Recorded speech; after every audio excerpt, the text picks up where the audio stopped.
Hello guys, welcome to Study IQ. Today we are going to talk about Brexit. A very interesting article appeared in Project Syndicate with the title Brexit's Collateral Damage. So I hope you have understood the agenda that we are going to carry out today.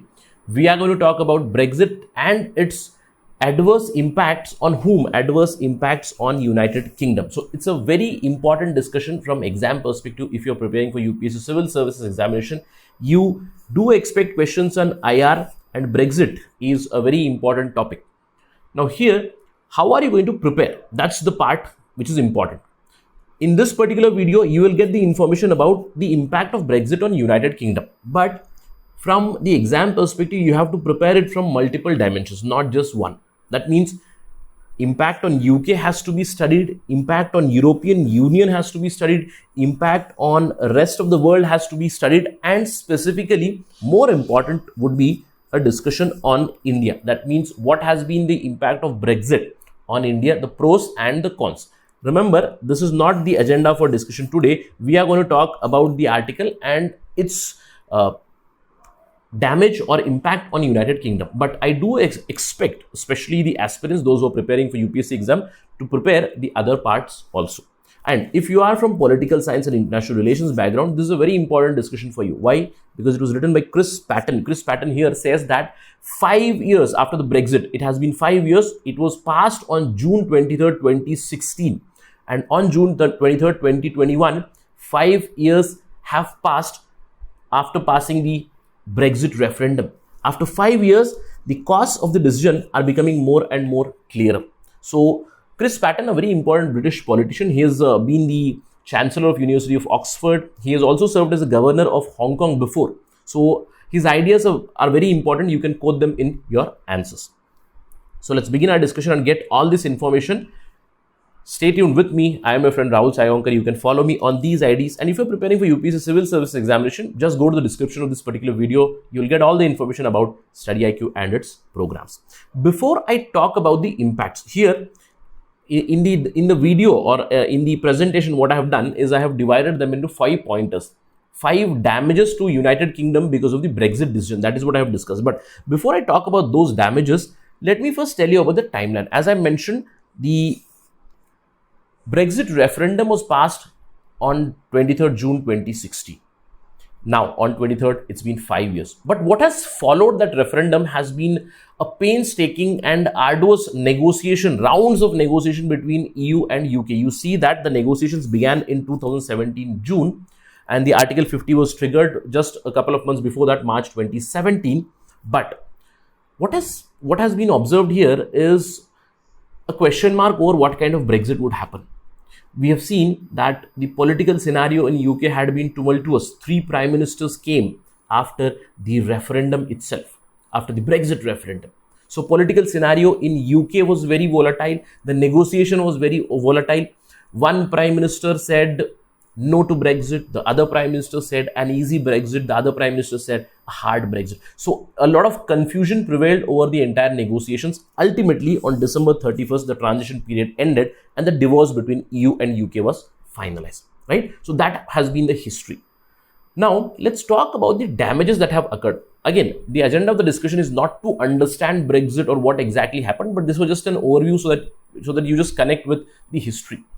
Now, what has been the damage? The first damage has been to the voters themselves. I told you on June 23rd, 2016, the Brexit referendum was passed.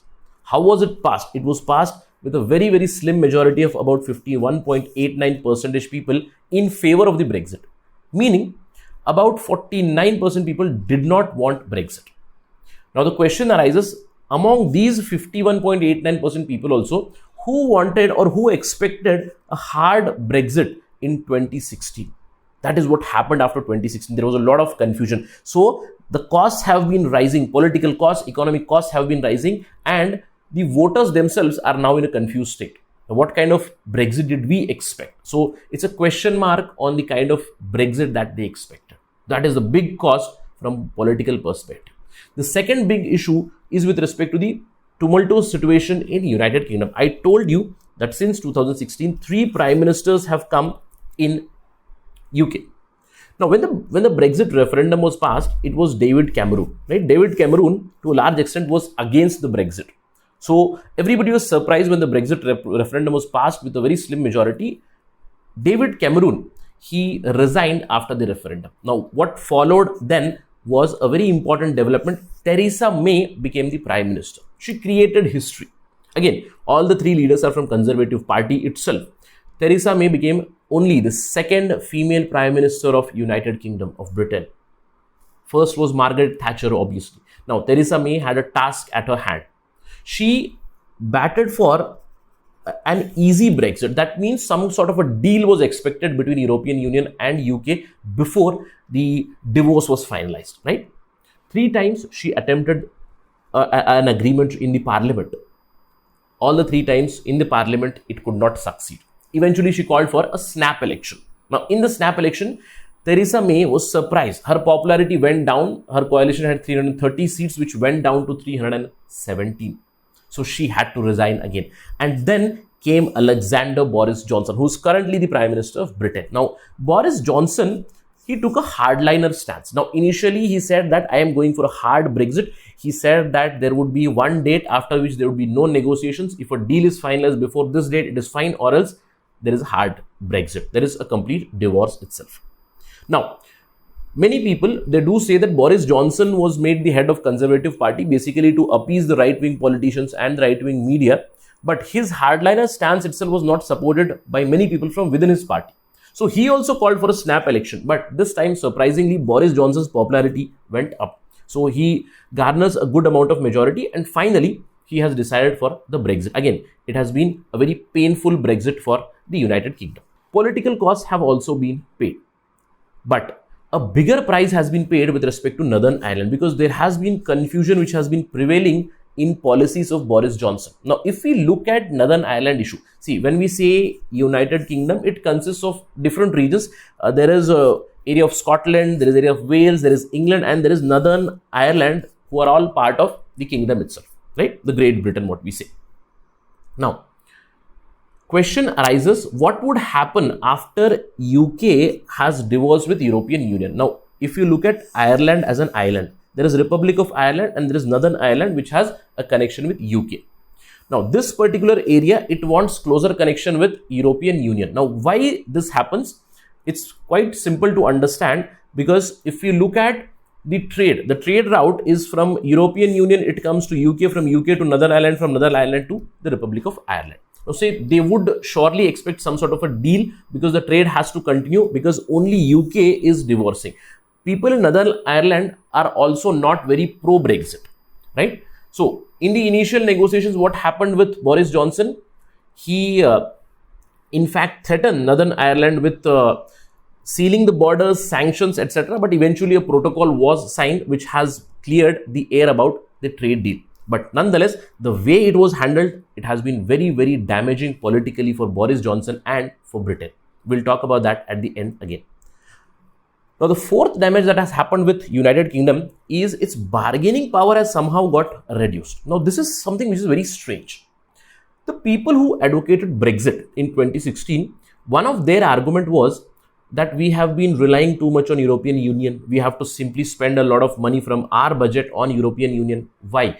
They said that we have to take back the control. Now, we means the British Parliament. We know that there is parliamentary supremacy in Britain. The British wanted to take back the control. The question beckons in front of us is that have they really taken back the control?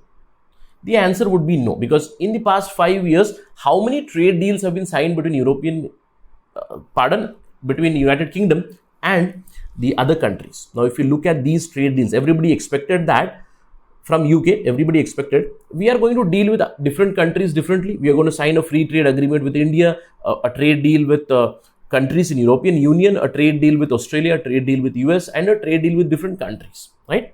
But what has happened? What has been the benefit? Recently, Boris Johnson has signed, the parliament has ratified also the free trade agreement with Australia. But the experts suggest that it has brought very little benefit to United Kingdom. Although many experts do suggest that Boris Johnson's bet was on India, because he wanted to finalize a deal quickly with India before EU finishes a deal with India. But what happened with Boris Johnson? COVID-19 pandemic hit. he was due to visit India, right? He was going to be the chief guest for Republic Day. Later on, he said that he would visit again in April 2021, but all these plans have been shelved because of COVID-19 pandemic. And somehow, because of all these reasons, bargaining power of United Kingdom has come down to a large extent, isn't it? That's what Chris Patten says. But the biggest kind of damage that has happened to UK and to Boris Johnson personally has been the trust part. Now, what Chris Patten says that the most important thing for any nation is to demonstrate trustworthiness in international negotiations. But what has happened with Boris Johnson? The way he handled the entire Northern Ireland issue, the way he handled the entire Brexit issue, giving deadlines, he also threatened Northern Ireland with consequences over the Brexit deal. That leads to question of trust on Britain as well as Johnson. Apart from that, Johnson's leadership has been questioned continuously. See, I told you he had a bet on India. Now, if you look at the situation of COVID-19 in India, the second wave had hit very badly, but travelers were allowed from India into UK, but travelers were banned from Pakistan and Bangladesh. That is what is observed here. And the Delta variant that we call of COVID-19, it has reached Britain also. Many people are criticizing Johnson for that also. So there is some sort of a trust deficit, first with respect to country Britain, with respect to Northern Ireland, and again with regard to Johnson also, and his leadership skills have been questioned. That has been a big damage for UK after Brexit. Now, that is the observation of Chris Patten. And do let me know your thoughts about this. What is your thinking about Brexit? Is it beneficial for India or not? Let's have a mini debate in the comment section so that people who are preparing for the examination, they get the pointers of is it beneficial for India or not. With that, let me end the discussion. Thank you for watching. Jai Hind.